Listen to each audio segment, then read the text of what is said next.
Welcome to another episode brought to you by Game Glitches. Today we're gonna be doing Dead Island the Epidemic. I will go in absolute, complete, full details for what every new player and anybody who is interested in this game would want to know about this game. Basically, this game is a hybrid between, I would say, Team Fortress 2 slash Dota, or and basically with combined with in a way with Diablo. First things first, when you would begin the game, you would be asked to do a prologue. When you play a prologue, it's a single player game that introduces you to how to properly play a game. You would basically meet your first companion that would basically team up with you as a pet type of a person and would just follow you around while you finish your mission. Everybody needs to go through the prologue. It's highly recommended, especially if you're a new player. You will definitely learn a lot of things from going through the prologue, such as keys, how to move, how to basically twirl and all that stuff by pressing the space key. Now, let's start with the basics. When you begin the game, you basically have nothing and you're nobody. From my understanding, the storyline, you end up washing up on the shore. After that, you have to basically travel down the shore. This game, unlike many other games, does not use clicking system. Like in Diablo, you could just click around and your character moves. Here, it's different. You have to use ASDW to move your character around. Basically, imagine playing your character like in Diablo.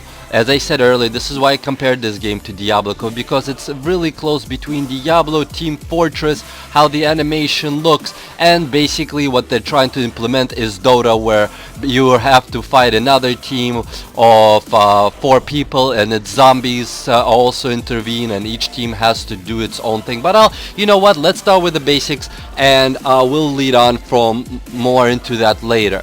Let me explain to you how the game dynamics work. When you basically when you hit a mob with the left mouse button is your swing mouse button, you end up gathering rage. It's the white stuff that's right below my health that's in blue. Below that is my rage bar. Once my rage bar is full white, it will allow me to perform a special attack.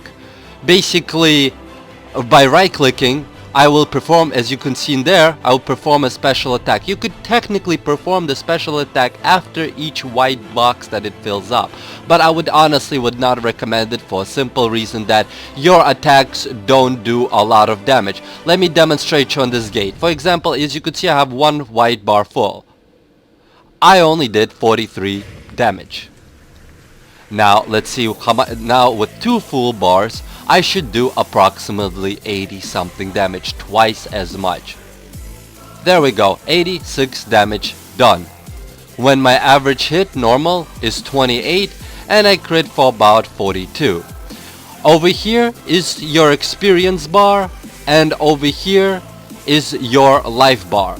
Whenever you hit a level, you are able, like in Dota, because every match that you start is like in Dota, you basically start from scratch and nothing, just your weapon that you have crafted for yourself, no armor or anything like that, and the character that you have bought or currently playing if you haven't bought any. Once you level, you can equip one of these abilities. My recommendation would first start with Lock Toss. Lock Toss, in my opinion, is one of the best starting abilities in the game out of many classes, because for a simple reason, it has remarkable range and it can basically just stun everything around you, because it has no dead zone. You could throw it near yourself or as very far away from yourself, as far as you're basically to the tip of the map, as long as your range is not blocked. Then this game will basically, in the prologue, will show you that you can team up with people, that you can rescue them when they basically attacked by monsters and other creatures.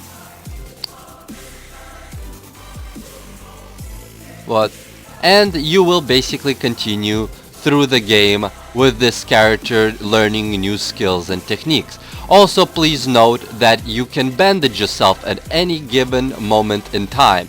If you are hurt on HP, all you have to do is bandage yourself. Now, here we come to one of the important parts. Here you can switch between the type of weapons your character uses by clicking letter C on your keyboard. Range or melee.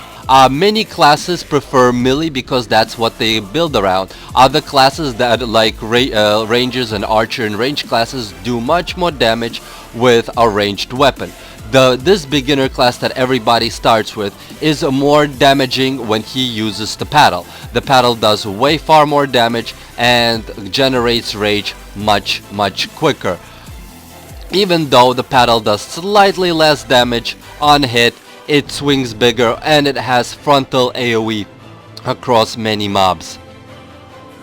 Unfortunately, unlike in Diablo, the environment here is indestructible and cannot be destroyed.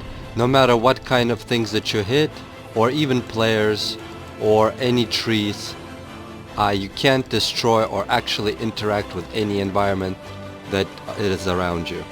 Throughout the game, you will come across, on every map actually, there are events where you have to defend the people who are trying to break through the gate.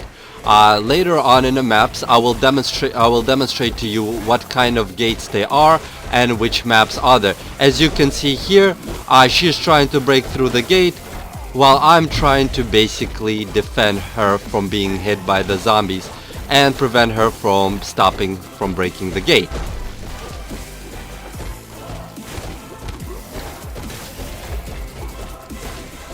This allows me to quickly gather experience that you share with everybody that is around you. Please note the experience is shared with as long as the person is within your map distance. If I walk away from her or she walks away, if she was an individual player just like myself and she walked away from me and killed a bunch of things, I would not acquire any experience from that.